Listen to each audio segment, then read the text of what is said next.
Check it out. Been working on this irrigation right here. Added this 1/2-inch T, then a little piece of PVC, bringing it to this section here, which has the conversion to a 1/2-inch drip line, or 1/4-inch drip line, my bad. And then that's going under here, under this. I tunneled here, and then there's about 5 or 6 rows of drip line here, with drippers every 6 inches. And then there's fabric there too, so the drip line is on top of the fabric. If you use fabric and rocks, you can do that. If you got a good 2-3 inches of rock, you just got to make sure nobody's gonna trip on it.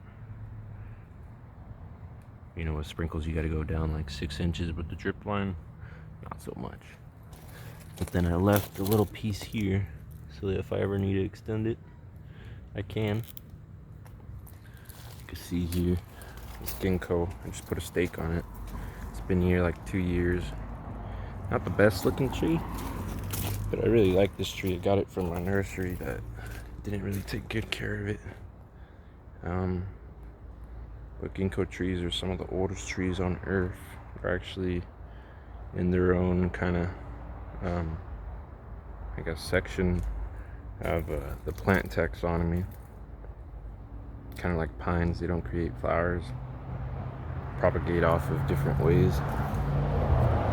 Got it for $5 at that nursery because it was going out of business. Probably because they suck at growing stuff. But nice tree.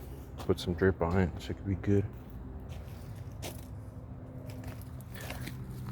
Got a bubbler here on my loquat, and this was just existing. All this is new here.